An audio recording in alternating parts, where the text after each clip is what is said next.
Mélodie, la radio vintage forever. Elle est de ces artistes qui vous bouleversent à jamais, une de ces voix qui vous transpercent et qui vous font immédiatement tomber sous le charme de tant de talents. La personne que nous allons évoquer aujourd'hui n'est pas seulement une chanteuse, c'est une diva, une reine de la pop mondiale. Ses spectacles ont fasciné des millions de spectateurs, ses albums ont séduit la planète entière. Aujourd'hui, évoquons le Québec, revenons sur la chanteuse francophone la plus célèbre du monde et peut-être tout simplement la plus grande, Céline Dion. Et pour en parler, j'ai le plaisir de recevoir Thomas Chaline, auteur de Céline Dion, une vie en chanson. Bonjour Thomas. Bonjour. Merci d'être avec nous sur Mélodie Radio. Voilà, Céline Dion, magnifique chanteuse. Excellente, oui, toujours la plus grande diva actuelle, imbattable, et unique et authentique. Ouais. Voilà, elle est dans le cœur des milliers de gens et des millions de gens à travers le monde. On reviendra sur son parcours, c'est assez extraordinaire finalement tout ce qu'elle a fait. Et c'est un personnage très très inspirant, bien plus qu'on ne le pense. Ouais. C'est ça, et vous écrivez Céline Dion, je le montre à la caméra, Céline Dion, une vie en chanson chez Hugo Doc. C'est un livre d'une série que vous avez notamment collaboré, à laquelle vous avez collaboré plusieurs fois, notamment avec Cabrel, vous m'aviez dit tout à l'heure, Brassens. Voilà, Céline Dion, une vie en chanson. On va revenir longuement sur sa carrière, mais avant ça, j'aimerais vous demander comment avez-vous découvert Céline Dion? Comment êtes-vous tombé dans l'œuvre de Céline Dion pour écrire ce livre, Une vie en chanson? Alors à titre personnel, moi je découvre Céline Dion, j'étais encore enfant, c'était avec la chanson Ziggy, D'accord. euh, qui a été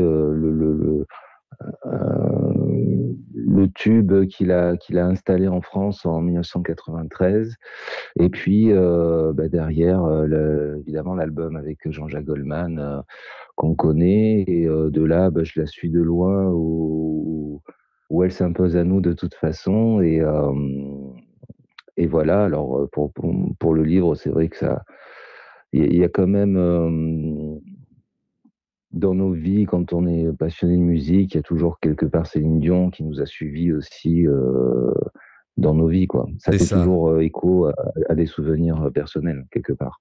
Et oui, elle a chanté les plus grands. On y reviendra dans cette interview. Goldman, Michel Berger, Luc Plamondon, pour en citer Jacques Veneruzzo. Enfin, il y en a plein, bien C'est ça. sûr. Elle fait partie de nos vies et cet ouvrage retrace, pour ceux qui le liront, il retrace la vie et la carrière de Céline Dion en quarantaine de chansons, c'est ça? Oui, c'est ça, à peu près 40, 40 ouais, chansons. ouais, 45 titres. D'accord. Ouais, et puis Oui, oui, environ. J'ai pris les plus significatives, évidemment, celles où il y avait vraiment quelque chose des anecdotes de création, quelque chose d'assez inédit, original à raconter, parce qu'après, le hic de certains tubes, chez elle comme chez d'autres artistes, c'est que malheureusement, parfois, c'est juste une histoire d'inspiration, il n'y a pas tellement d'histoire derrière, et le tube se suffit à lui-même. Et là, vraiment, l'idée était de raconter l'histoire derrière le tube, quoi. Et de dire que derrière une grande artiste, il y a toujours des gens de talent. Comment dire, c'est la mayonnaise qui a pris entre différents talents de l'ombre, quoi, en coulisses, que ce soit le manager René Angélil, son époux, qui a su aller chercher les bons auteurs, compositeurs pour mettre en avant et tisser mm. des chansons qui lui collaient à la peau, quoi. Et oui, puis la vie de Céline Dion, en fait, elle symbolise en bon français la success story, puisque rien ne l'a prédestinée à cette carrière de diva, cette fille qui naît au Québec, à Charlemagne, en 1968. Qu'est-ce C'est ça.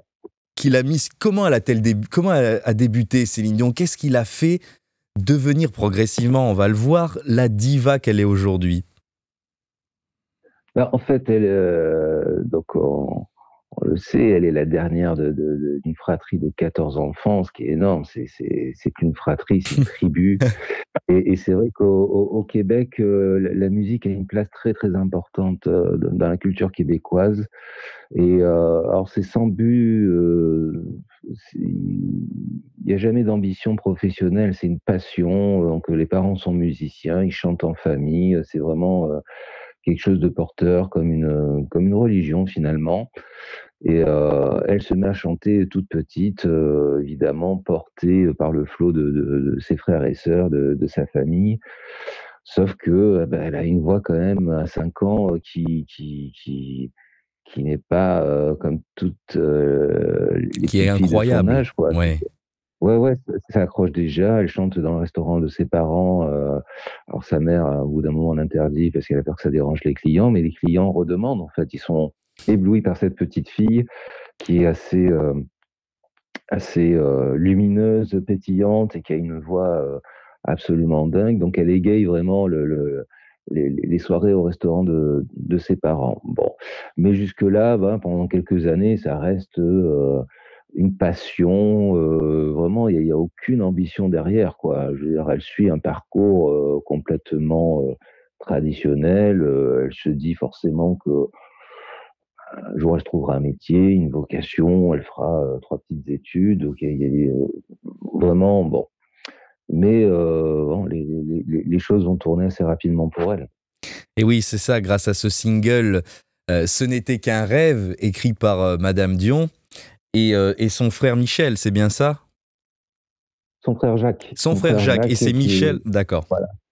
C'est Michel qui Alors, enverra la cassette.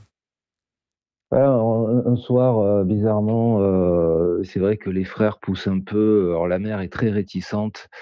D'abord, elle la trouve très, très jeune, elle se dit que c'est pas le moment, mais c'est vraiment la fratrie qui pousse, qui disent: «Mais maman, Céline a quelque chose d'authentique, on devrait quand même essayer d'aller un peu plus loin, quoi, pour voir». Et puis qui ne tente rien à rien. Et c'est vrai qu'un soir, elle a l'idée elle demande à son fils Jacques de composer une musique sur un texte qu'elle a écrit. Parce que voilà, maman Dion, elle veut quand même avoir la maîtrise des choses par rapport à sa fille. Mais oui. Elle est assez protectrice, c'est sa première manageuse finalement. Et donc elle écrit ses paroles, Jacques fait la musique. Et Michel, le grand frère, effectivement, se charge d'aller chercher René Angélil parce qu'il se dit finalement c'est le plus grand manager canadien. Il gère Ginette Renault, Mhm. qui est à l'époque la grande artiste du Canada. Donc il se dit allons taper directement au plus haut. Sauf que René, à ce moment-là, il est déjà en pré-retraite. Il avait abandonné, il avait lâché, quitté ses fonctions pour Ginette Renault. Il comptait, voilà, 42 ans, vivre paisiblement. Il en avait un peu marre du showbiz. Ouais. Puis les choses étaient en train de tourner aussi. On est au début des années 80. Il sent bien que le vent tourne. Lui, c'était un musicien déjà dans les années 60-70. Il voit bien qu'il y a une mutation dans l'industrie musicale et bon et puis en fait heureusement ou malheureusement Céline lui fait changer d'avis dès qu'il entend sa voix, il est complètement renversé donc Et on va il se dit, l'écouter. bon, bah, On va oui. l'écouter, sa voix. Mais juste avant, il ne la remarque pas au début. La cassette, il ne l'écoute pas. Et c'est Michel qui téléphone.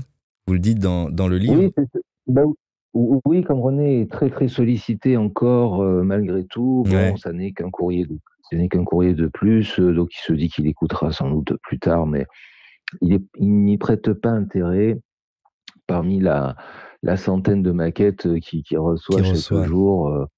Voilà, donc et c'est vrai que Michel Dion le force un peu la chose, téléphone, lui fait savoir qu'il y a une cassette à son attention, qu'il faut qu'il écoute absolument. Et alors là, pour le coup, René est plein de considération finalement, donc, parce qu'il écoute dans la foulée, après ce coup de fil, la cassette, et puis il rappelle pour dire je veux la voir en vrai. Et on va écouter Ce n'était qu'un rêve. Magnifique chanson, la première, écrite en famille. Écoutez. Ce n'était qu'un rêve,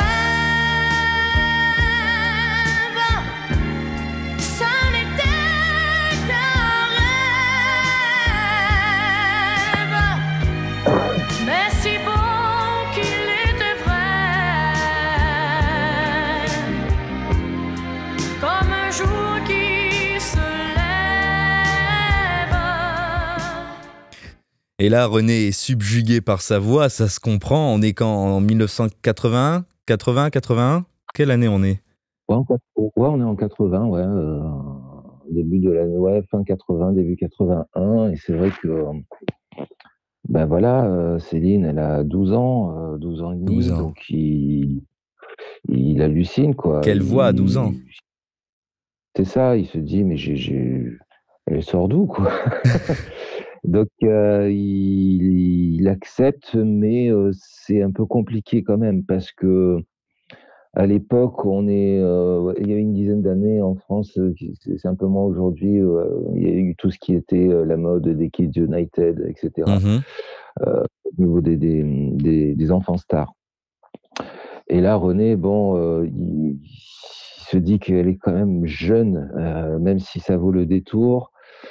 Et il se tâte, il sait pas s'il la lance de suite ou s'il a fait un peu travailler quelques années avant de la lancer.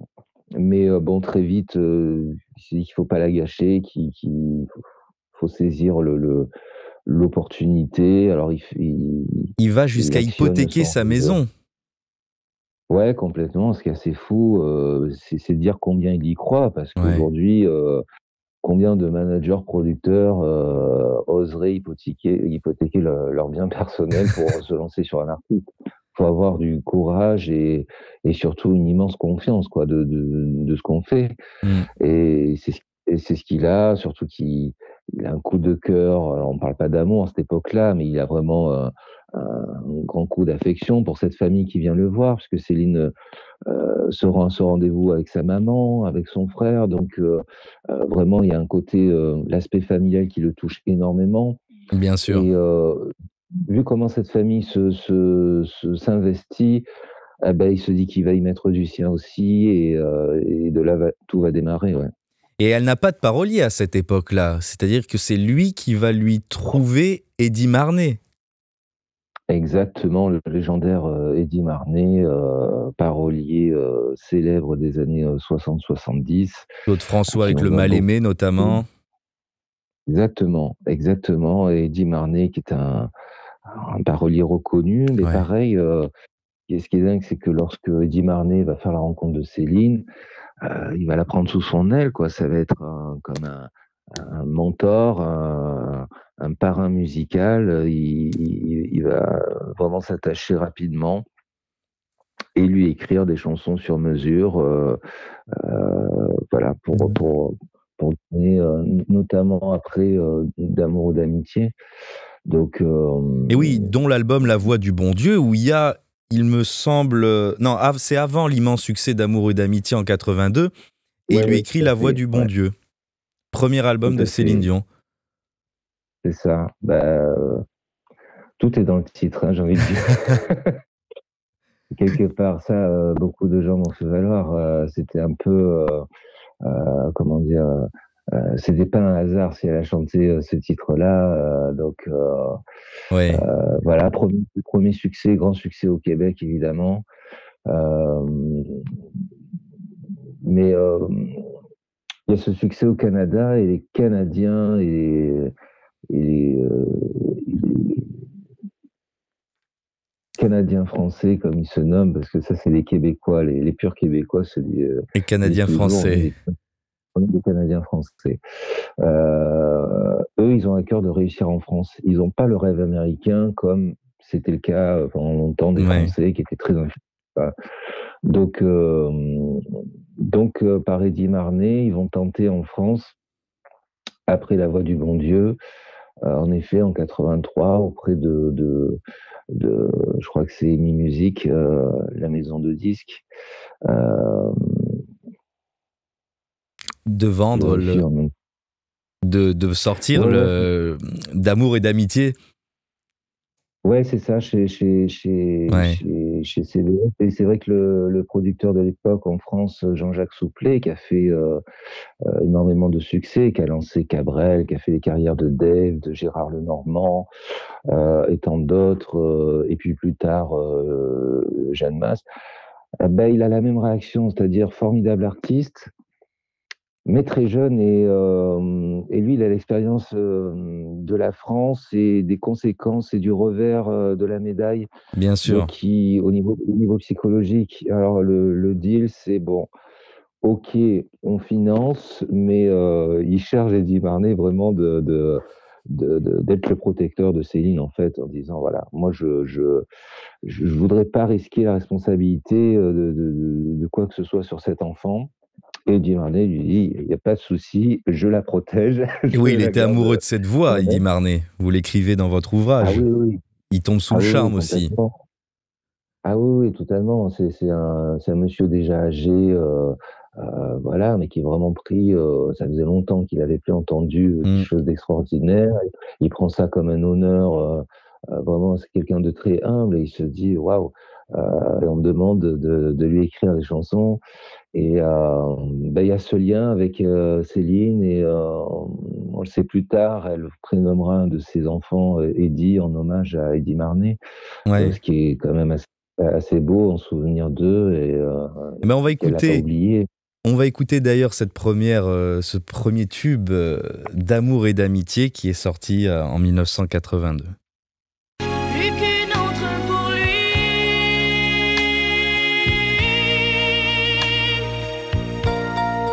Il est si près de moi, pourtant je ne sais pas comment l'aimer. Lui seul peut décider qu'on se parle d'amour ou d'amitié. D'amour ou d'amitié, magnifique chanson là aussi, et puis qui va la faire démarrer un peu en France, notamment au Midem, c'est ça, à Cannes? Tout à fait, bah, voilà, dans la stratégie de promotion, la maison de disques l'envoie au Midem, Oui, elle scotche tout le monde. Elle atterrit sur le plateau de Michel Drucker, qui est quand même une consécration pour beaucoup de gens. Donc, Michel Drucker est sous le charme aussi de la voix. Il est persuadé du talent. de son destin. Ouais, c'est ça. Et c'est Serge Lama qui me disait qu'il était présent ce jour-là et qu'ils se sont dit de suite, alors elle va dépasser les frontières, ça va être quelque chose d'absolument fou. Et alors qu'elle avait que 13 ans et demi, 14 ans. Ouais. Mais malheureusement, voilà, ça fait un gros succès et qui n'est pas, Transformé, ça peut-être. ne L'essai n'est pas ouais, transformé. c'est ça, c'est un gros tube, mais bah, on est dans la décennie 80 avec en France, tout un je veux dire, ça bouillonne dans tous les sens. Il y a l'arrivée d'Indochine, il y a Mylène Farmer, il y a Jeanne Masse et puis Mm. tous ces Goldman. groupes, enfin Goldman évidemment, Cabrel qui s'installe, Renaud. Donc il y a quand même des grosses machines derrière. Il y a beaucoup de monde, peut-être trop de monde à ce moment-là. Et, euh, et donc, bon, ce tube est à considérer, évidemment, mais derrière, c'est pas transformé. Donc, voilà. Et à contrario, ce qui est assez épatant, c'est que ses premiers gros succès, elle va les trouver aux États-Unis, où c'était pas du tout l'ambition, quoi.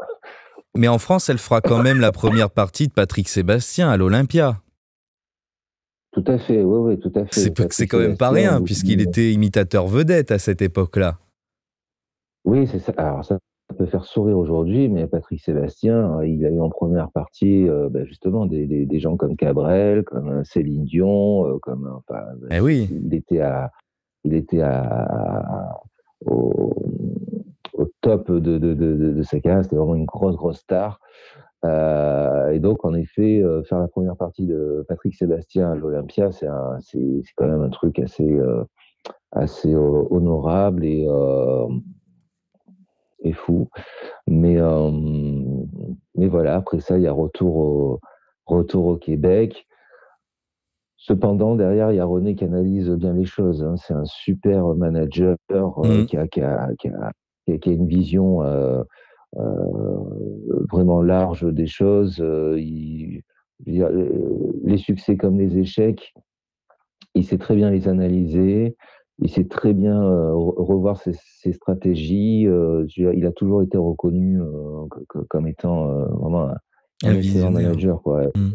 Ah oui, oui, oui, musicalement, ça a toujours été quelqu'un de très, très bon. Et assez Et vite, donc voilà. oui, pardon, allez-y. Non, non, non, je vous écoute. Non, j'allais dire assez vite, la collaboration avec Eddie Marnay s'arrête. Alors vous l'écrivez dans le livre, hein, je le remonte pour ceux qui nous OK. écoutent et qui nous regardent, Céline Dion, une vie en chanson, vous dites dedans que leur collaboration s'arrête puisque Eddie peut-être était d'un autre temps, et vous écrivez qu'ils ne se reverront plus. C'est vrai, depuis des années 80 jusqu'à la disparition d'Eddie Marnay, les deux artistes ne se sont plus jamais croisés.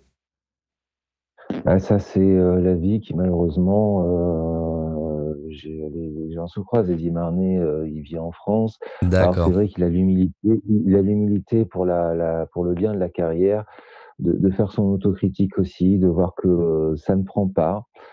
Qu'en effet, bah, c'est un monsieur déjà âgé, qui a une écriture un peu, je vais pas dire classique, mais voilà, les gros succès, il les a eus dans les années 60-70. mhm, Et alors très humblement, il va dire à René: «Peut-être qu'il faudrait changer de parolier, quoi, et aller chercher une plume, fraîche, dans l'air du temps». Donc c'est quand même rare, hein. En général, on se bat oui, pour c'est une garder grande sa place, élégance.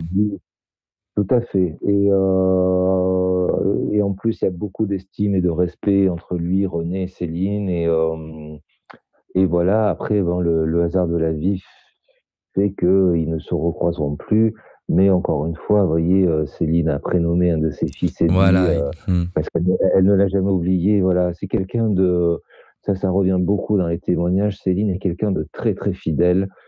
Elle peut revoir un collaborateur, qui a compté, 20 ans avant, elle s'en souvient toujours. Je veux dire, si elle le croise lors d'un événement, Bien elle va sûr. le prendre dans ses bras avec beaucoup d'enthousiasme et d'affection. Donc, ça, c'est un tempérament particulièrement québécois, ouais, d'être reconnaissant.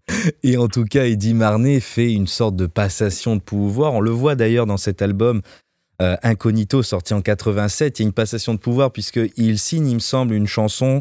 Je suis allé vérifier dans sa discographie, mais on voit de plus en plus de textes de Luc Plamondon. Donc pour ceux qui nous écoutent, c'était le parolier de Starmania, donc tous les tubes de cet opéra de Michel Berger et de Luc Plamondon d'ailleurs, les textes viennent de ce grand monsieur. Et en 87, il y a une chanson où on comprend qu'on passe des chansons de jeunes filles euh, à des chansons de jeunes femmes. Les jeunes filles avec Eddie Marnay, des chansons légères d'amour et d'amitié, Mon ami m'a quitté, à une chanson où là, on voit que Céline Dion devient femme, notamment avec Lolita, trop jeune pour aimer. Alors, cette chanson, en vous lisant et puis en l'écoutant, en la connaissant, je me suis toujours dit, est-ce que ça marque pas les prémices d'un aveu de sentiment envers René? Ah, ouais, sans doute, inconsciemment. Alors c'est vrai que, alors ils vont chercher, René va chercher Luc Plamondon parce qu'en effet, c'est l'auteur le plus réputé au Québec.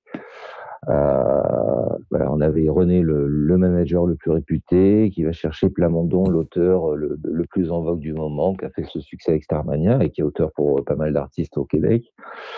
Et c'est vrai que Plamondon, c'est quelqu'un d'assez, audacieux, provocateur, qui hésite pas à mettre les pieds dans le plat, qui est, voilà, c'est sa nature, il ose. Ouais. Et c'est vrai que pour changer cette image-là, Céline qui chantait depuis, bah, elle avait des chansons de jeunes filles en même temps, donc, de la part d'Eddie Marnay, donc elle chantait L'amour l'amour, gentil. romantique. Oui, l'amour idéaliste, romantique, de petite princesse qui rêve du prince charmant. Et c'est vrai que Lolita, là, on commence à c'est rentre plus que plus dans la grande adolescence. Et Ah oui. voilà, il y a un aspect un peu provocateur. Et est-ce que alors, à l'époque, on il y a rien, concrètement entre elle et René, même de son propre aveu, voilà, mais c'est Oui, aussi un peu prémonitoire quelque part. voilà, je me suis permis de vous dire ça, puisqu'on va écouter Lolita trop jeune pour aimer juste après, mais leur premier baiser se fera, vous l'écrivez dans votre ouvrage, l'année suivante, en 88, et en vous lisant, je me suis dit, bon, si je comprends bien, Luc Plamondon, vous l'avez dit, une plume plus moderne, peut-être plus crue, enfin ouais, moderne, c'est le bon terme. Ouais, Euh, ouais. Il va lui écrire cette chanson. L'année d'après, il y a le premier baiser. Est-ce qu'il n'avait pas senti, bon, est-ce qu'on pourra le savoir, j'en doute, mais est-ce Ah, qu'il je n'avait... pense. Je pense. Il paraît que ça se, comment dire, c'est comme dans la vie courante, hein, on Ça va se dire. voit, Lorsqu'une femme, une femme parle d'un homme et qu'elle a des étoiles dans les yeux, bah oui, ça se ressent. Voilà, que si elle parle d'un gars pour qui elle prête pas plus d'intérêt que ça, bien bon, sûr. on l'a tous en nous quelque part. Donc j'imagine que Plamondon l'a compris, l'a capté. Peut-être que c'était un secret entre eux aussi, on n'en sait rien. Et, mais oui, l'année d'après, lors de l'Eurovision, il y aura ce premier baiser. Mais faut bien comprendre que c'est Céline À qui l'initiative. ah oui, oui, pour lui, il est focus sur sa carrière, c'est ça qui l'obsède, vraiment que les objectifs soient atteints, d'en faire la plus grande artiste et québécoise et francophone. Hmm. Mais pas une seconde, il imagine. Alors bien sûr que ce qui s'est passé à l'Eurovision, je veux dire, personne l'a forcé non plus. C'est qu'il avait une grande attirance, évidemment. Mais en tout cas, lui réfrénait ça parce que c'était lui l'adulte, quoi. Allez, Mais ouais. ouais. Non, j'allais Non, vous non, dire... enfin voilà, c'est bien de replacer les choses, que Céline était vraiment très, très amoureuse et qu'elle espérait depuis longtemps qu'il se passe quelque chose de concrétiser cet amour-là, en tout cas. Voilà. Et on va écouter Lolita trop jeune pour aimer, pour que vous, chers auditeurs, vous puissiez comprendre l'ambiance de cet album Incognito et bien sûr la plume de Luc Plamondon. Lolita n'est pas trop jeune pour aimer, n'est pas trop jeune pour se donner. Quand le désir dévore son corps jusqu'au bout de ses doigts, jamais trop jeune pour aimer, jamais trop jeune pour se donner. Mais tu ignores le feu qui dort au fond de moi. Mais tu ignores le feu qui dort au fond de moi. C'est ça. Voilà, tout est dit. Ah oui, oui, oui, mais non, non, mais très, très beau titre en soi, bah, qui fera quand même polémique, hein, faut dire ce qui est. Bien sûr. Mais la provocation de Plamondon fonctionne, hein, ça accroche les oreilles et le changement s'opère aussi physiquement pour Céline, qui passe de la petite fille d'un look de petite fille sage. À jeune femme. Ouais, c'est ça, ouais, c'est ça, tout à fait. Donc, encore une fois, on arrive en deuxième partie de la décennie 80, où, ben voilà, au niveau des modes vestimentaires aussi, on l'a vu sur d'autres artistes, je veux dire, il y a beaucoup de créativité, les gens se lâchent un peu, quoi. Donc, mais c'est très bien et ça lui va bien, et c'est vrai que il fallait à un moment donné franchir Franchir ce pas. cette étape. Et en 1988, elle gagne l'Eurovision en représentant la Suisse.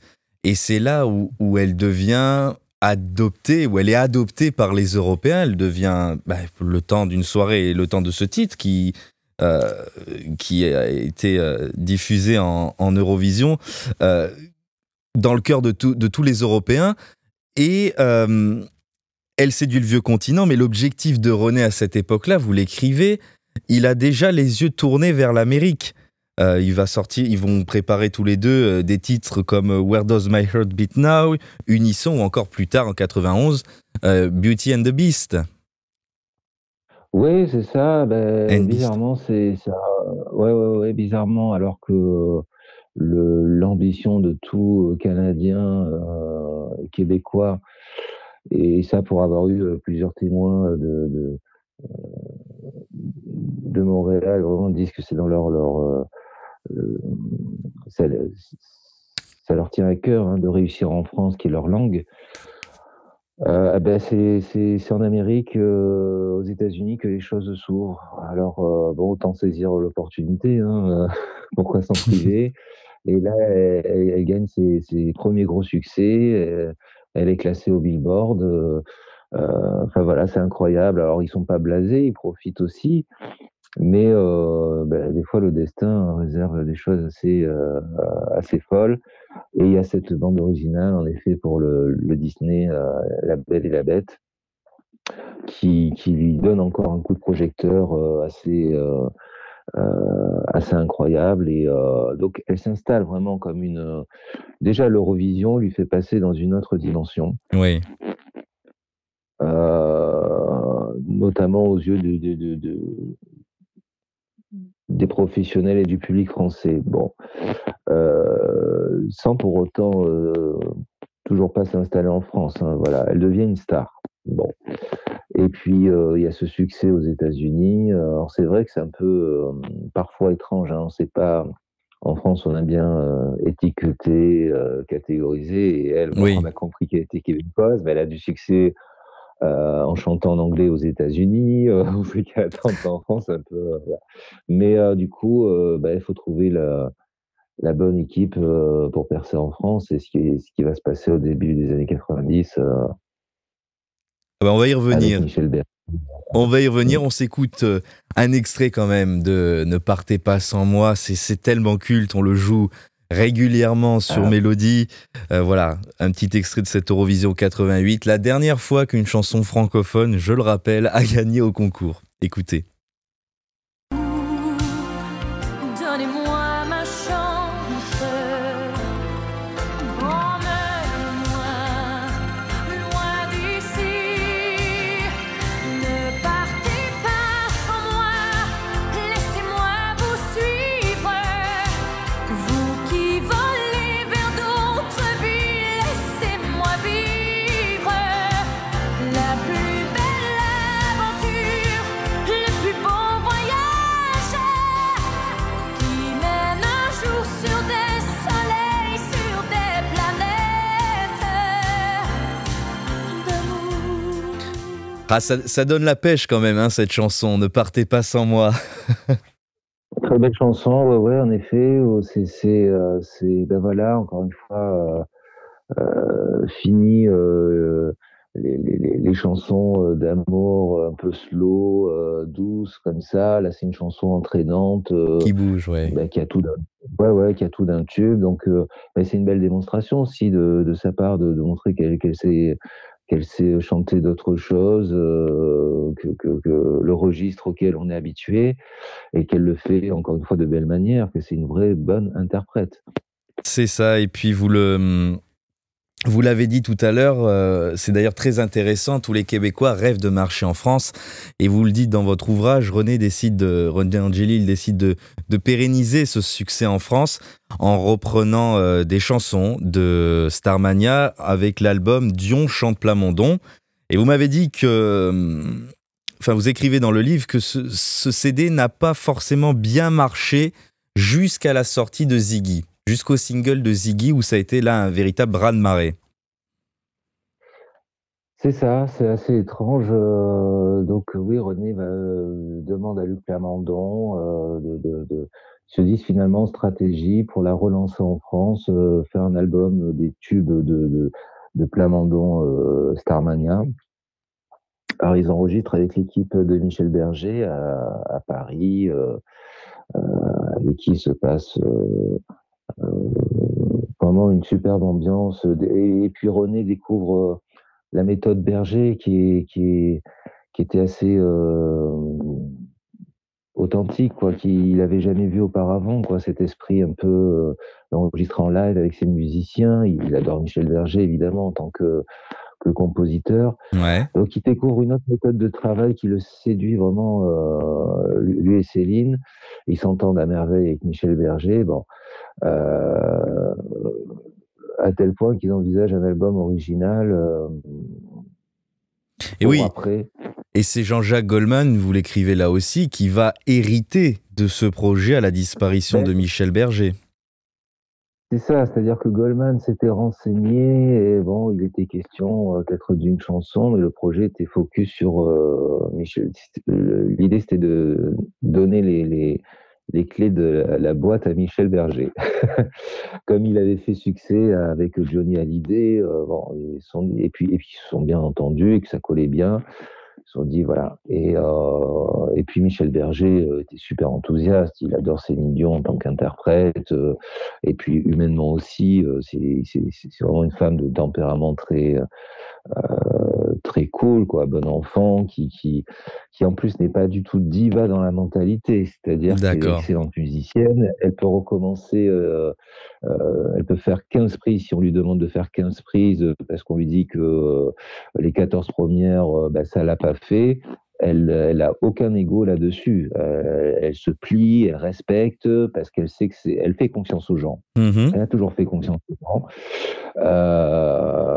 Voilà. Et donc, c'est vrai que il y a eu ce projet d'album avec Michel Berger, d'autant que Michel Berger, il n'aurait pas fallu longtemps pour écrire et composer. Hein. C'était un travailleur acharné. Malheureusement, à l'été 92, il disparaît tragiquement. Et là, il y a tout qui s'effondre. Et puis, dans la foulée, elle fait ce succès, en effet, avec ce single Ziggy en 93, qui la réinstalle dans le paysage Francophone, enfin français, du moins, pas francophone, français.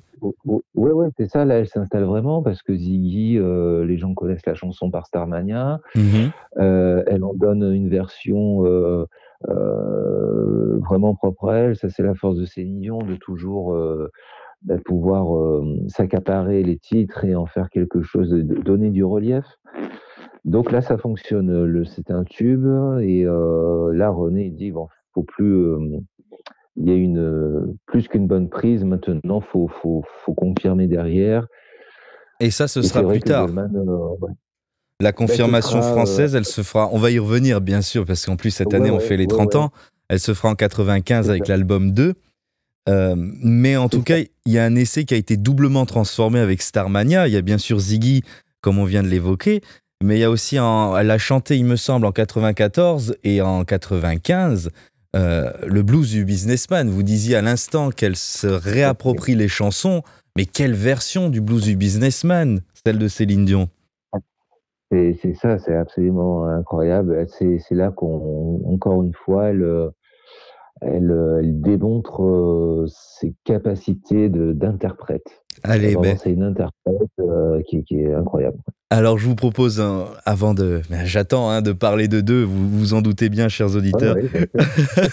On se fait un petit extrait du blues du businessman. Écoutez la voix, et c'est magnifique.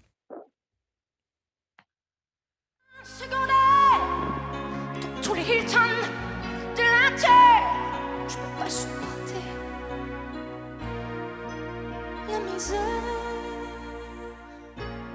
Je suis pas heureux, mais j'en ai l'air. J'ai perdu le sens de l'humour depuis que j'ai le sens des affaires. J'ai réussi, j'en suis fière. Au fond, je n'ai qu'un seul regret. Je fais pas ce que j'aurais voulu faire.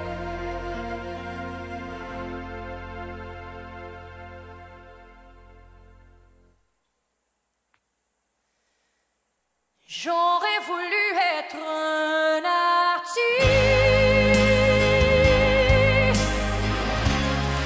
pour pouvoir faire mon numéro. Eh oui, une grande artiste en 94 où elle chante devant ce public, où elle dit devant, elle raconte cette histoire quand elle était dans le studio tout blanc de Michel Berger, il lui présente cette chanson, enfin, magnifique interprétation de Céline Dion sur le blues du businessman. Complètement, c'est une magie. C'est du Céline Dion, quoi. Non, non, mais c'est vrai que voilà, on l'attendait pas et encore moins sur et sans doute pas sur ce genre de titre, bon, qui faisait partie, hein, des standards de la chanson française. Oui. C'est une double surprise, quoi. Elle va sur un standard, de la chanson française, de Starmania et là, bah, elle déroule toutes ses capacités vocales et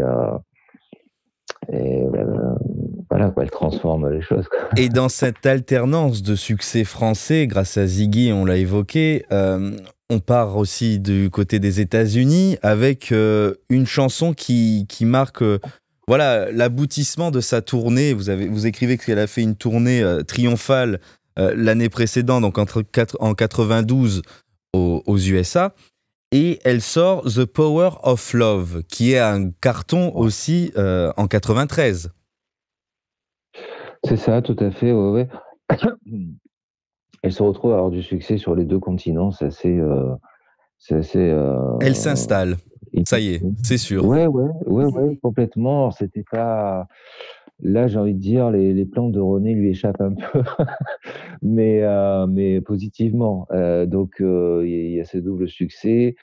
Cette chanson de Power of Love, qui est une reprise de Jennifer Rush, ben, encore une fois, elle en fait du Céline Dion. Power of Love, Ouais. le pouvoir de l'amour, elle revient sur le terrain, sur son sujet de prédilection.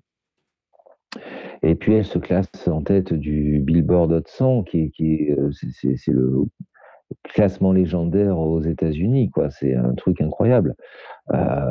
Peu d'artistes peuvent se vanter d'avoir été classés au Billboard Oh. d'abord, et puis en tête. À cette époque-là, faut rappeler, je veux dire, autour d'elle, il y avait du monde quand même entre Prince, Michael Jackson, Whitney Houston. Il y avait quand même des sacrées légendes, hein. Donc elle fait son entrée dans la cour des grands de la chanson mondiale, quoi. Donc c'est un exploit assez fou, quoi.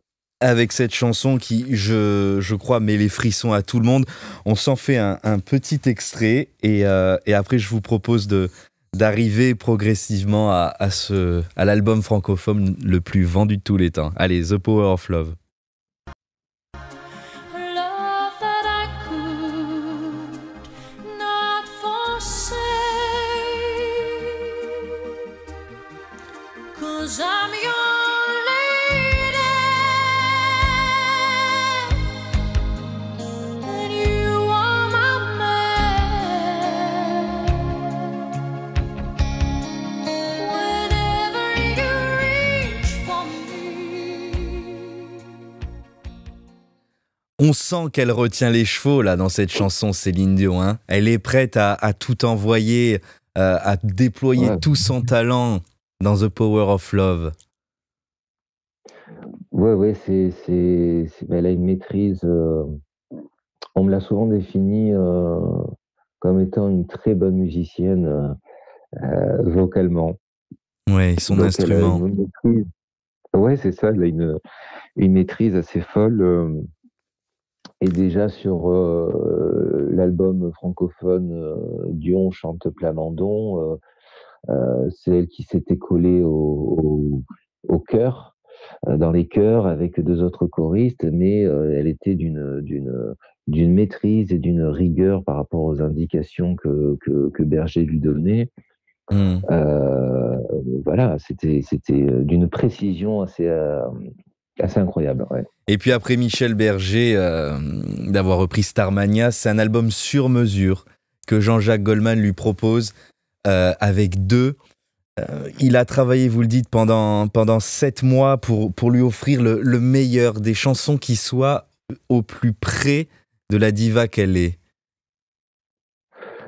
Bah, c'est ça. Alors c'est ça, c'est toute la personnalité de Jean-Jacques Goldman en tant qu'auteur-compositeur. Il avait fait un album pour Johnny Hallyday, il avait écrit pour Patricia Cass, pour Marc Lavoine. Et c'est vrai que Céline Dion, ça faisait très longtemps qu'il souhaitait travailler avec elle, et qui voilà, un jour il a sollicité René et Céline, et c'est vrai il a pris quelques mois, il a fait un vrai travail de fourmi, c'est-à-dire collecter toutes les interviews pour cerner sa personnalité. Et Goldman a ce don-là on parlait tout à l'heure de est-ce que Plamondon avait capté que Céline était amoureuse de René. Ben là, c'est pareil. Hmm. Goldman, à travers les mots de Céline, saisit vraiment ses sentiments, ses émotions, sa personnalité. Et puis, il va pouvoir écrire des paroles sur mesure, Pour tel que point tu que m'aimes lorsque encore. voilà, quand il fait écouter les premières maquettes à René et Céline, ils en ont les larmes aux yeux. D'abord parce que les chansons sont très belles, et de deux parce que c'est exactement ça, quoi. C'est les mots, c'est leurs mots en fait. Donc ils sont vraiment épatés par Goldman. Voilà, ce que d'autres auraient écrit autrement pour euh, pour euh, pour traduire la même idée, mais Goldman a vraiment a été au plus près, quoi. C'était les mots de Céline. Et tout ce Et pour que tu qu'écrivait... m'aimes encore. Oui, je vous en prie. Non, mais je disais, et pour que tu m'aimes encore, c'est la chanson d'amour déchirante par excellence, qui est encore aujourd'hui partout. Enfin, c'est la référence, une des plus belles chansons d'amour, Ouais. d'amour souffrant. Voilà. Voilà. Et tout ce que vous écrivez dans votre ouvrage Céline Dion, une vie en chanson, tout ce que faisait Jean-Jacques Goldman à cette époque se transformait, se changeait en or. Et notamment avec cette Ah ben là, chanson. oui, mais là, pareil, c'est l'alliance de deux talents. Alors Goldman, on connaissait évidemment sa carrière, ses chansons, ses tubes, on savait le succès qu'il avait eu avec Johnny Hallyday. Alors il a Sur la Gang. particularité, exactement. Et alors Goldman, c'est un explorateur, et il a cette particularité qu'il a eue sur Johnny et qui reproduit sur Céline, c'est-à-dire les chanteurs à voix, il aime bien les faire redescendre, les faire radoucir. Oui, c'est ça, vous dites Et qu'elle a appris à déchanter sur Je ne sais pas, je crois. c'est exactement ça. Pour lui, il n'y a pas besoin de pousser. Au contraire, on ressent une meilleure émotion dans la voix. Il avait vu ça avec Johnny, et il a constaté avec Johnny, il a constaté avec Patricia Cass quelques années après. Il se dit finalement la méthode marche en termes de chanson, pas forcément en termes de succès, mais il trouve que ça donne plus d'émotion à la chanson. C'est ce qu'il fait avec Céline, qui avait l'habitude vraiment de pousser à chaque fois au niveau vocal. Mais là, elle se radoucit, et encore une fois, Goldman, mais comme René et Céline, ils n'ont pas prévu ce succès international. Oui, Goldman c'était était ravi de faire. artisanal. On voit des extraits d'ailleurs tous les Oui, deux dans les studios oui, régulièrement. oui, c'est ça. Les deux sont contents. Enfin, Goldman et Céline Dion, humainement, ça passe très très bien. Ils sont ravis de faire cet album. L'objectif, c'est encore une fois de pouvoir l'installer définitivement en France. Mhm. Enfin, l'objectif pour René et Céline. Goldman, lui, il est honoré de pouvoir écrire tout un album pour cette superbe interprète. D'ailleurs, il disait, euh,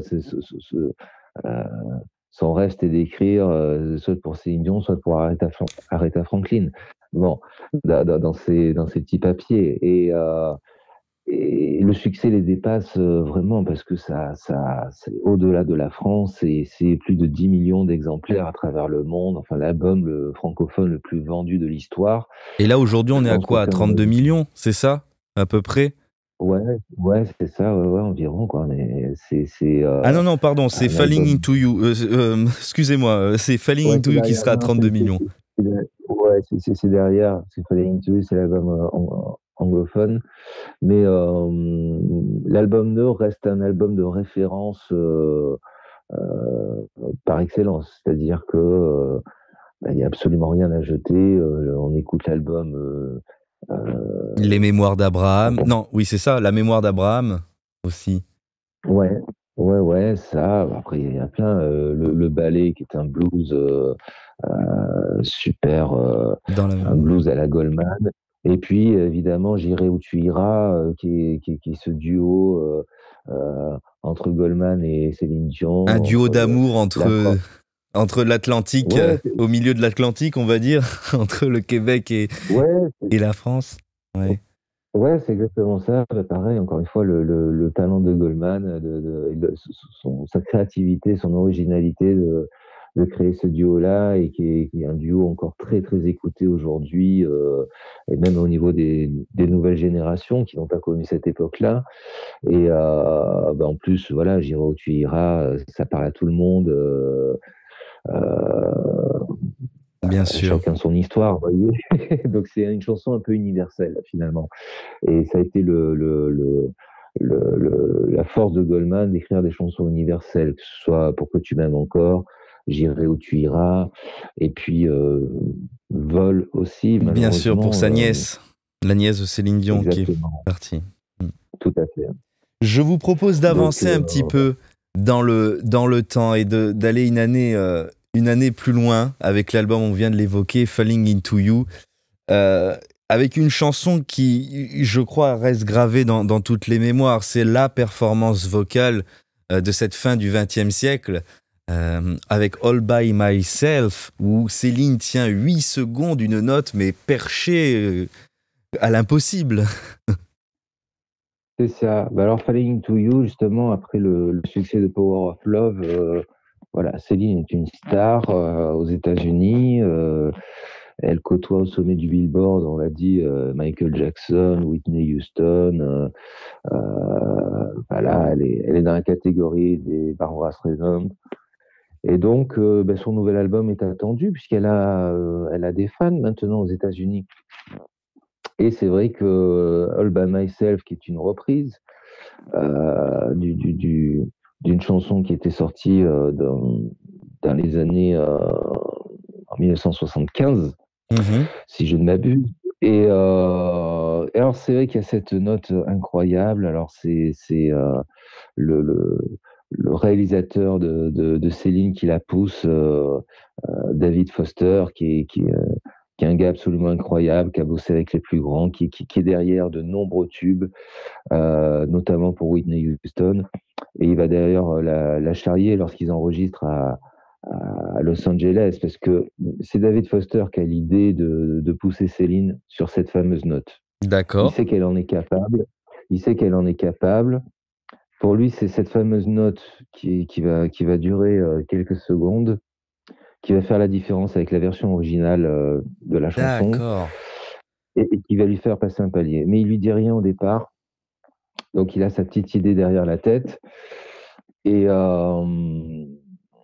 lorsqu'il la lance et qu'il lui demande de tenir cette note, Céline ne se sent pas. Elle lui dit: mais t'es dingue, enfin, qui peut faire ça? Enfin, c'est quand même un truc de fou. Et puis, il se trouve que dans les studios de Los Angeles, au moment où ils y sont, il y a Whitney Houston qui est à quelques mètres de là dans un autre studio. Oui. Et alors, il dit: écoute, si tu te sens pas capable, il n'y a pas de souci, moi je vais chercher Whitney, et Whitney, elle sera tout à fait capable de le faire. Donc, Céline est très contrariée et elle veut lui prouver qu'elle peut le faire. Et en une prise, ce sera fait, elle y va, et elle se lance et elle réussit cet exploit absolument incroyable, quoi. Allez, on l'écoute Donc, tout de suite, l'extrait de 8 secondes sur All By Myself, si vous le voulez bien. All by myself, don't wanna be all by myself anymore.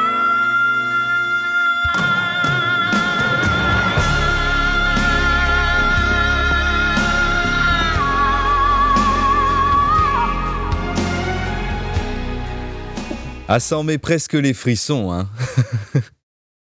Ah oui, oui, ben voilà, encore, enfin, ces fans américains l'attendaient, n'ont pas été déçus, et au-delà, puisque à travers le monde, cette chanson, on en a oublié la chanson originale. Encore une fois, elle se l'est accaparée. Encore une fois, ben,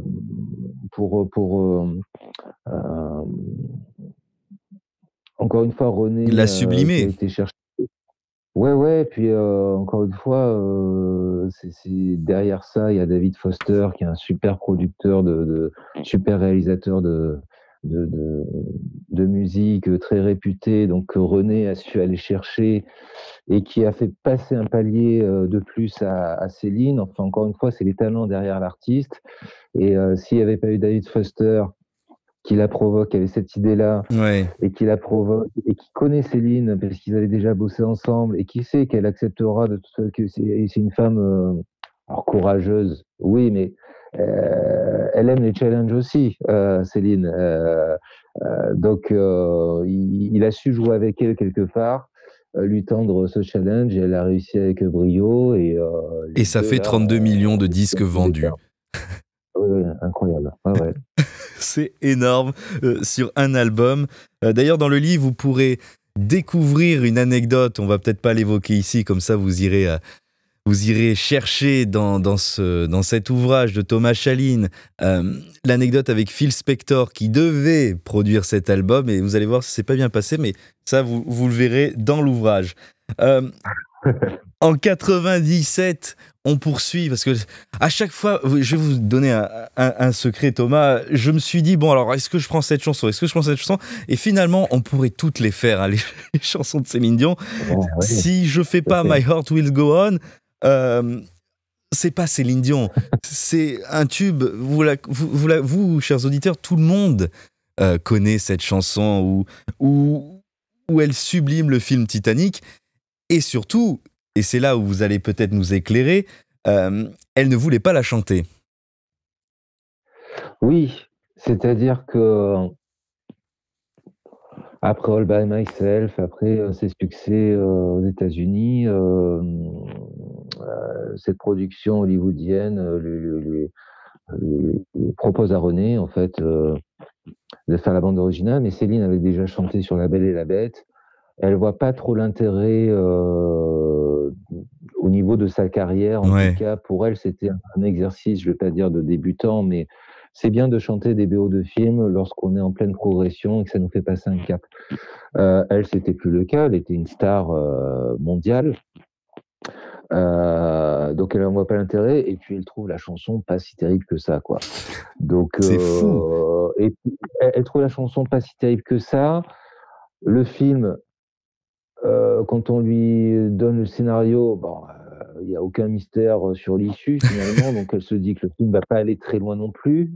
Donc elle voit aucun intérêt à tout ça, et c'est encore une fois René avec son intuition qui la convainc. Il faut savoir que Céline, elle est pas cruche, hein. Elle s'est donné son avis et s'affirmer, et elle a refusé aussi beaucoup de choses à René dans des choix musicaux. Mais là, elle se laisse quand même convaincre.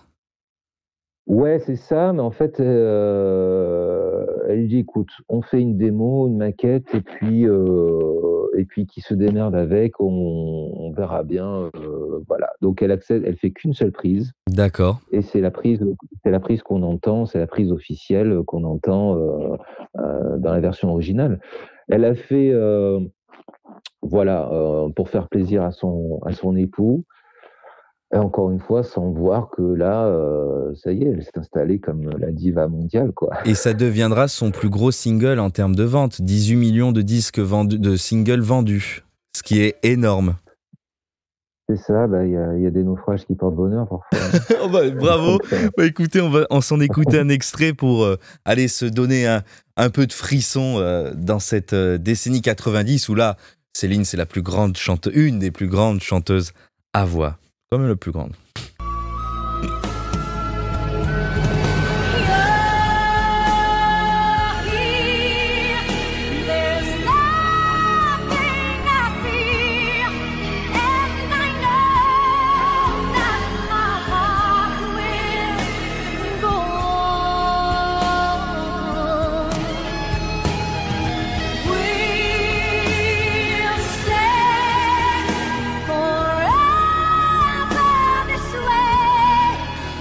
Ah là, on se revoit dans le film.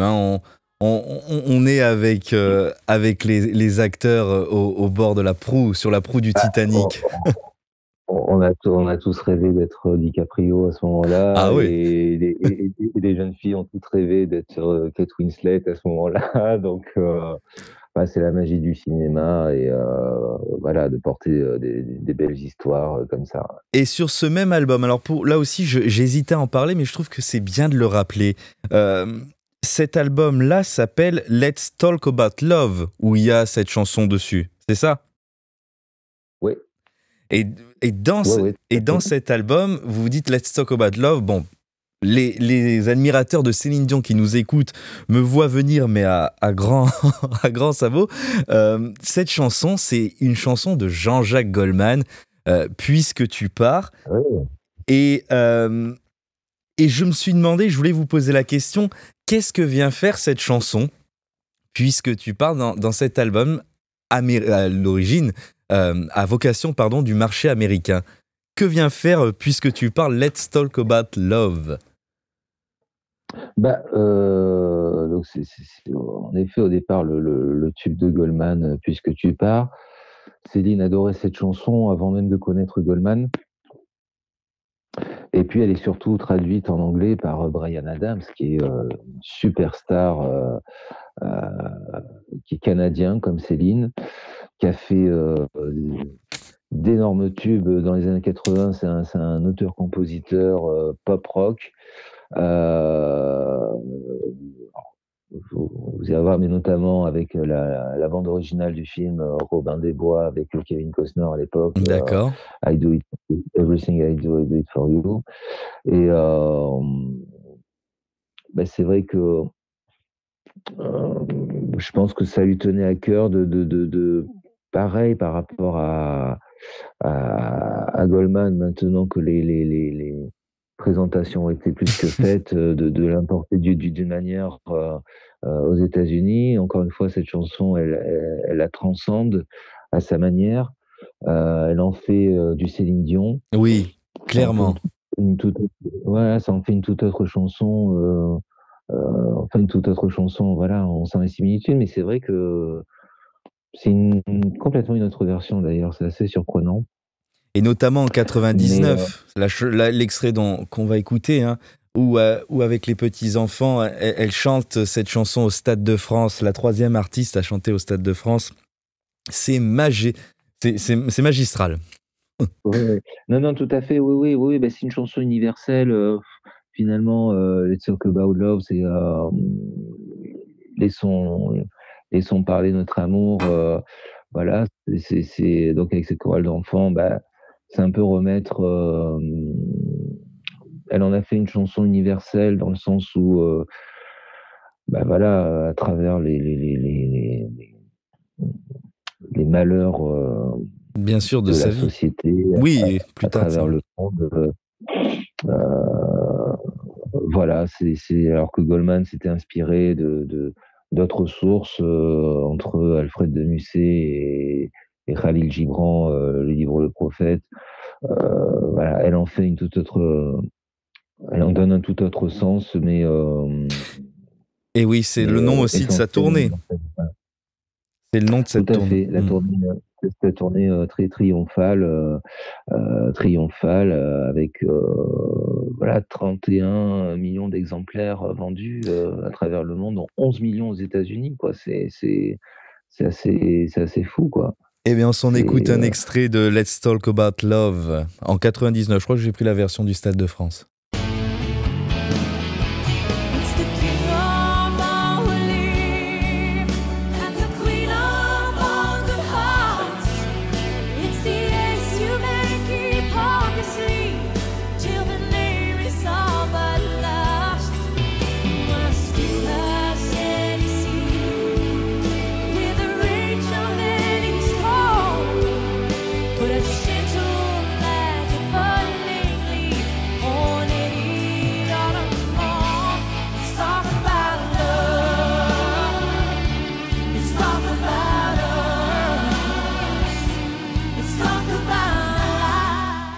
Voilà.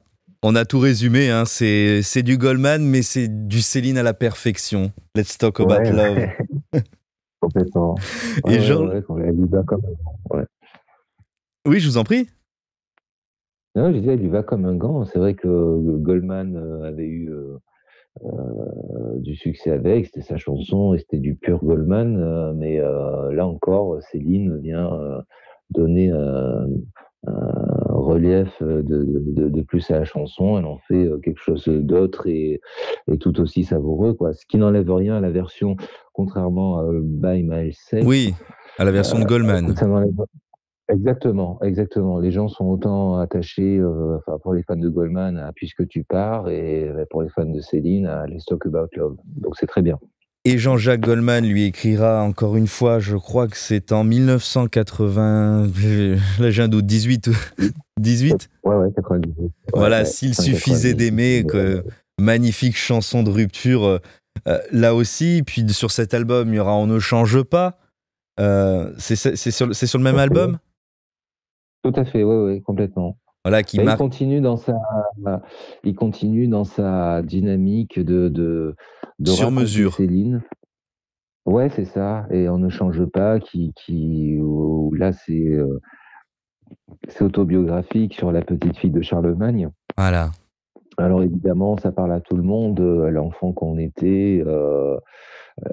C'est un peu universel, se dire finalement, bien qu'on évolue, bien qu'on devient adulte, tout ça, mais il y a toujours quelque chose en nous de l'enfant qu'on a été. Et ce que certains disent, appellent l'enfant intérieur, voilà, qui vit encore en nous. Bah là, cette chanson, voilà, qui est superbe et voilà, beaucoup de gens se sont connus. Il y en avait, pour ainsi dire, pas du tout sur ce thème-là. Avec Goldman, voilà, encore une fois, touche du doigt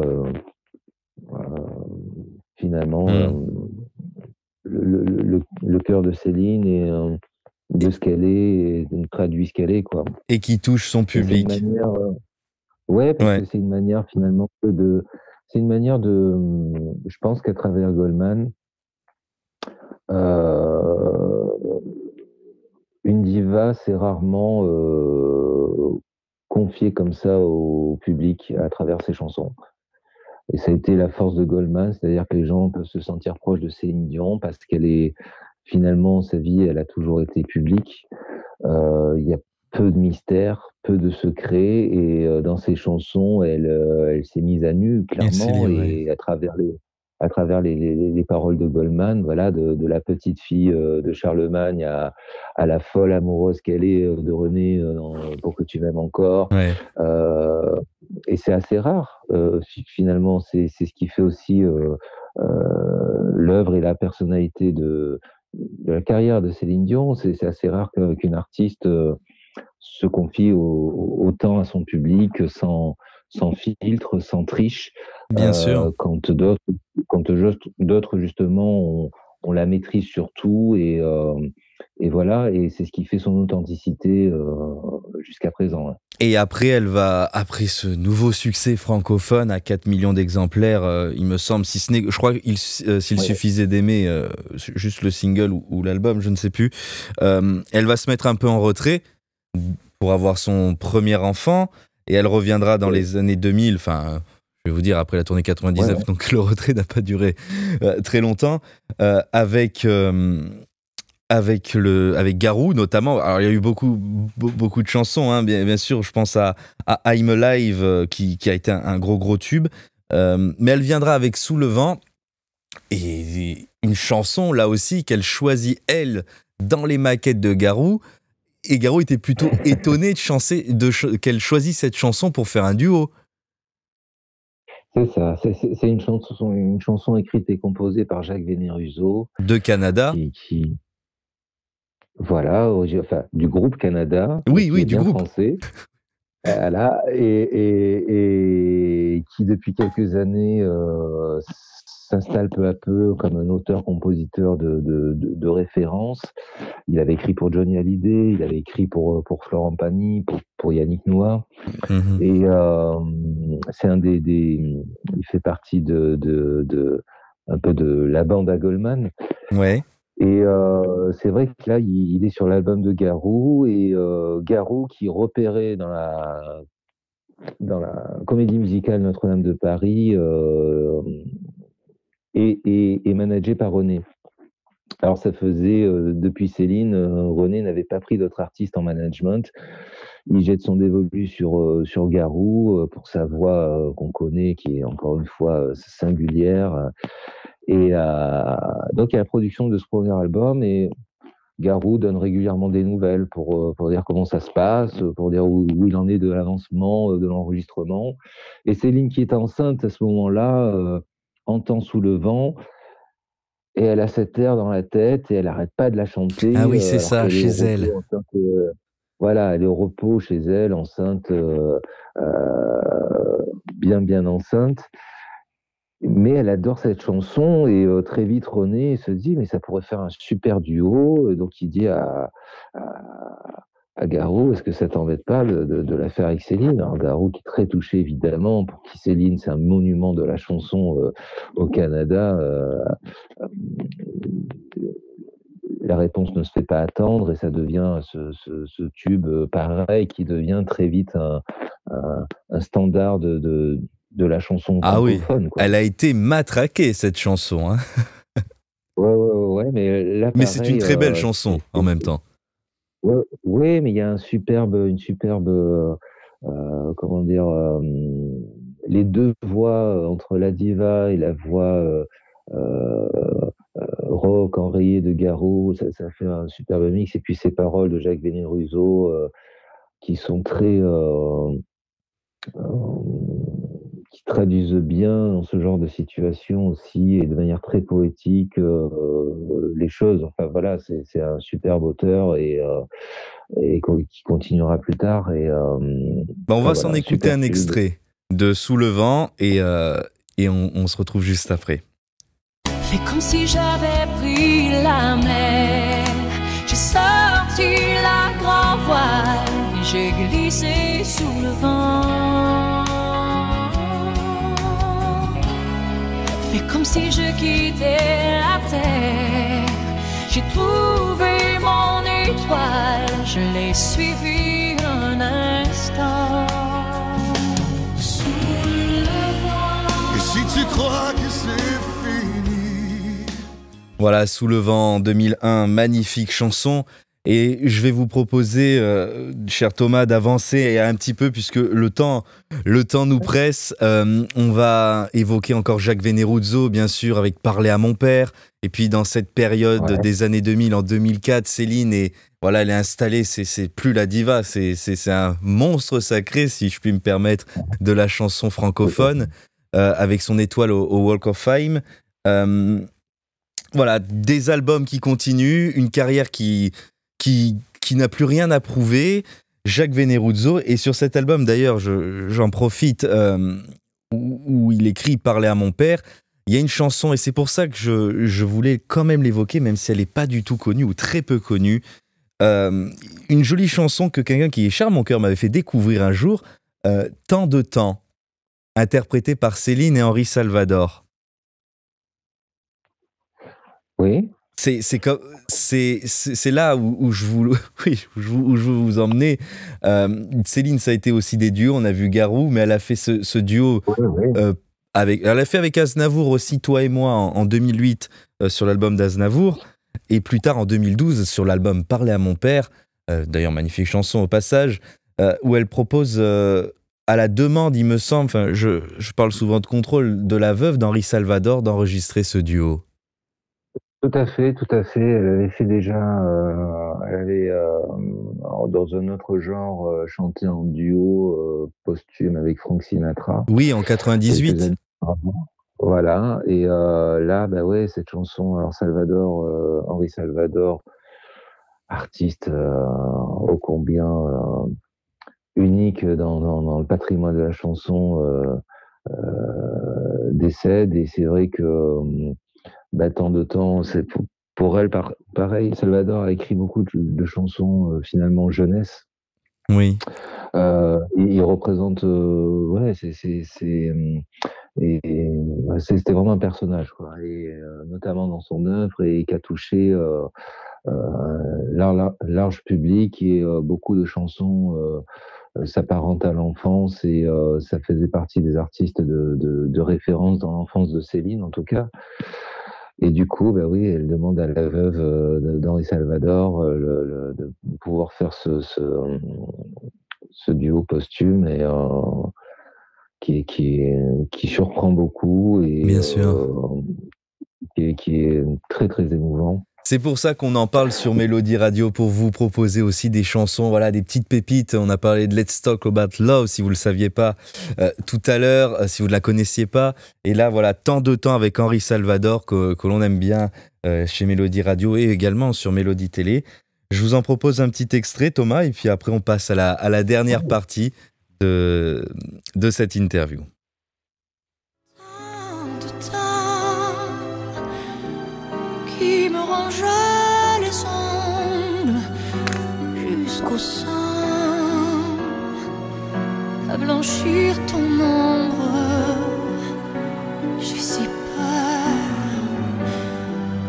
des fantômes du bonheur. Toutes ces nuits à survivre loin de toi, dans le vide de tes bras, accroché à l'amour, sous l'avalanche des jours. Quel beau duo! Quel beau duo sur l'album Parler à mon père en 2008, où elle reprend aussi Ne me quitte pas, je crois, dessus. Oui, qu'elle avait déjà chanté en live quelques années auparavant. Bah, Brel, c'est Brel, quoi. Donc, pour tout interprète, Bien sûr. c'est inévitable de reprendre du Jacques Brel, ouais, bien sûr. Et puis dans les années 2010, bon, tout le monde le sait, on va peut-être pas s'étaler là-dessus, mais son grand amour, son mari René Angélil, est atteint d'un cancer. Il va nous quitter en 2016. Il aura même droit à des funérailles nationales, ça vous le dites dans l'ouvrage, puisque c'est une personne d'une importance capitale pour le Québec, en tout cas dans la culture. Et là, Céline va d'une part tout perdre, mais elle va se retourner vers une valeur refuge. Elle va voir Jean-Jacques Goldman, qui pensait avoir tout écrit pour elle et qui lui refuse. Racontez-nous un peu l'histoire de ce dernier grand succès francophone. Oui, c'est ça. Déjà, Goldman, depuis l'album de 1998, alors ils avaient fait ensemble, accompagnés justement de Jacques Veneruso, Éric Benzi et Gilda Sarzel, Une fille et quatre gars. Ah oui. C'était un album assez entre potes, c'est un concept assez original. Mais Goldman ne se sentait plus depuis longtemps de lui écrire tout un album. Alors, il faut savoir que Goldman s'est retiré du métier en 2002, à la fin de sa dernière tournée pour les pieds. Voilà, il a pris sa retraite, il a une nouvelle vie, il vit à Londres, il a une vie de famille, il vit tranquillement, et de temps en temps, il distribue des chansons à Patrick Fiori ou à d'autres. Il avait même écrit pour Zaz. Bon, mais de produire tout un album, c'est quand même une charge assez lourde. Et puis avec les succès qu'ils ont rencontrés ensemble à travers les deux premiers albums, il se sent pas, quoi, de refaire cet exploit-là.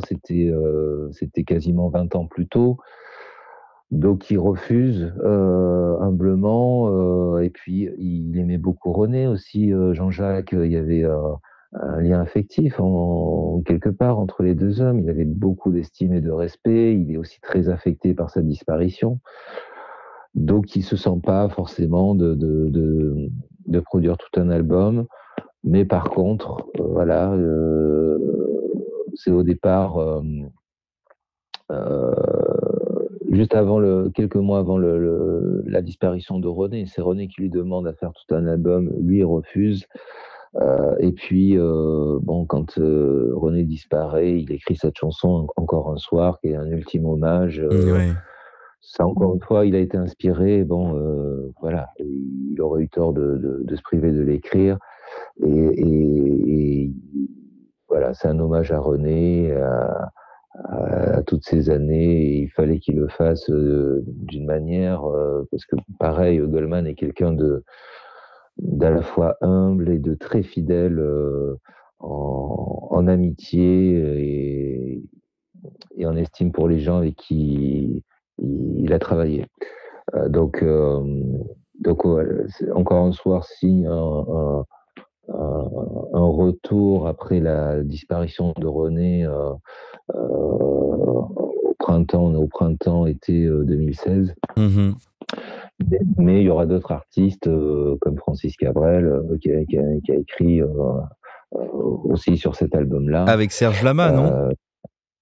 Exactement. Au départ, c'était une trame de Serge Lama, ouais, que Cabrel, qui était sollicité depuis des années, pareil, par René. Alors Cabrel, c'est encore un autre cas, puisqu'il écrit très très peu. Pour les autres. Pas du tout.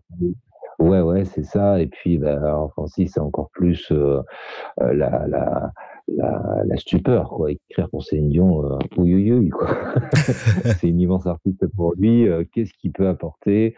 Et puis finalement, voilà, sur les bases d'une chanson de Serge Lama qu'il adorait, il a été inspiré pour composer une musique et compléter les paroles et ça l'a fait aussi. Mais voilà, c'est vrai qu'aujourd'hui, Céline, elle a une dimension qui fait que ça peut faire peur à beaucoup d'auteurs-compositeurs. Oui, elle est panthéonisée de son vivant. Elle est la Pléiade de son. Elle est dans la Pléiade de son vivant, si je puis me permettre, dans la chanson. Ouais, non, mais c'est ça, c'est une légende vivante, et je suis même sûr que les auteurs qui ont déjà écrit pour elle, aujourd'hui, ce serait un challenge assez fou. Alors, aujourd'hui, on parle de futurs albums, on parle je pense qu'il faut avoir comme elle est restée ce qu'elle est, justement, la petite fille de Charlemagne, c'est quelqu'un resté de très, très humble, de très simple, qui a vraiment qui a une vie tranquille et voilà, on peut pas dire que elle s'est allée dans la presse people à travers des frasques Bien sûr. qui vont au-delà des mœurs. Eh ben, on va écouter un morceau, un extrait d'Encore un soir, et puis après on va peut-être évoquer rapidement ces fameux JO. Ouais. Mais quand on vit trop beau, trop fort, on en oublie le temps qui passe. Comme on perd un peu le nord au milieu de trop vastes espaces. À peine le temps de s'y faire, à peine on doit laisser la place. Ou si je pouvais, encore un soir, encore une heure, encore une larme de bonheur, une faveur, comme une fleur, un souffle, une erreur. Là, on est quand même dans du Goldman tout craché, c'est saisissant, c'est du grand art sur mesure pour Céline Dion. Oui, complètement. Encore une fois, Goldman avait dit quand on entend du Berger, on sait que c'est du Berger. Quand on entend du Gainsbourg, on sait que c'est du Gainsbourg. Pareil pour lui, quoi. On reconnaît exactement. en première note la touche Goldman, et c'est d'ailleurs ce que les gens attendent maintenant, quoi. Donc c'était très bien. Et puis je vous propose qu'on se quitte sur une chanson qu'elle a interprétée au JO, donc l'hymne à l'amour. Ça aussi, quel retour fracassant. Voilà, je n'évoque pas exprès tous ces ragots sur la santé qui n'intéressent peut-être pas grand monde à part les mauvaises langues. Mais voilà, elle est revenue, elle a chanté à la Tour Eiffel, elle a ébloui le monde entier avec cette chanson, l'hymne à l'amour. Ça a été une surprise incroyable. Ça a été une surprise incroyable. C'est une chanson, c'est un retour plein de symboles. Oui, D'abord, elle est pas elle est pas tout en haut de la Tour Eiffel, mais elle est quand même du haut de la Tour Eiffel. Elle qui cherchait la gloire en France par rapport à ses ambitions de Canadienne, elle y est. La chanson l'hymne à l'amour de Piaf qui est une icône, qui est l'icône de Paris et de la France à l'international. bien sûr. L'hymne à l'amour qui il symbolise le thème de prédilection de Céline depuis toujours. Voilà, il y a tous ces symboles-là, cet hommage à Piaf, à la France, à l'amour, et chanter l'amour pour dire que c'est toujours l'amour qui l'anime, que ce soit l'amour de la chanson ou l'amour de l'humanité. L'amour du public. Tout à fait, ouais. Et elle avait dit, en effet, dans ce fameux documentaire où elle parle de sa maladie, où encore une fois, elle se met à nu, pour elle est transparente.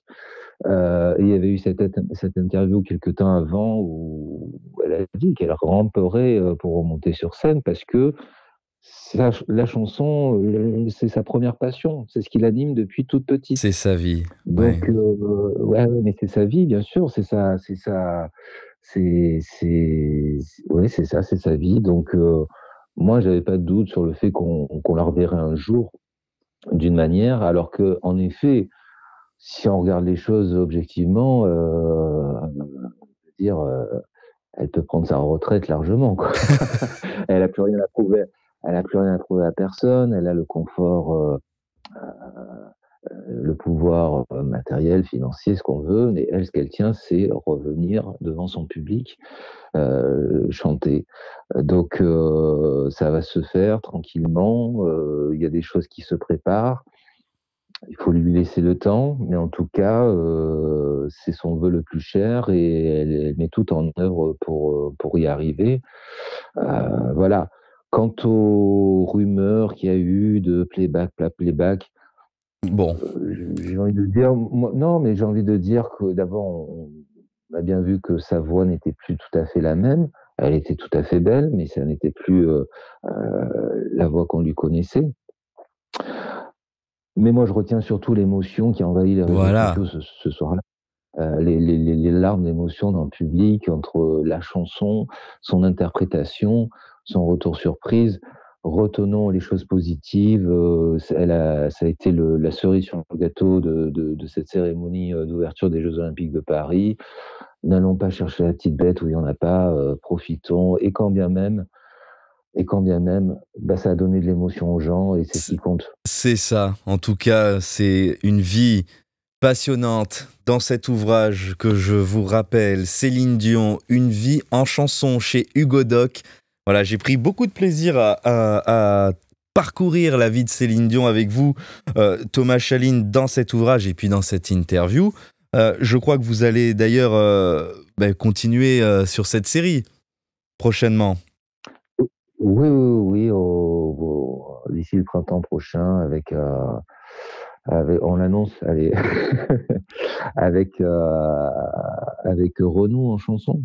Voilà, on vous retrouvera avec grand plaisir. On vous retrouvera avec grand plaisir pour notre loupard préféré de la chanson française avec Renaud. Exactement. Et puis nous, on va se quitter bien sûr sur l'hymne à l'amour. Au JO, voilà, on va se refaire un petit plaisir des Jeux Olympiques. En tout cas, cette émission est disponible bien sûr en podcast sur YouTube. N'hésitez pas à redécouvrir Mélodie Radio sur notre site internet www.melodie.radio, en DAB+, aussi, puis en FM sur la Côte d'Azur. Au revoir Thomas, et puis à bientôt sur Mélodie. Merci infiniment, à bientôt.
la radio vintage forever.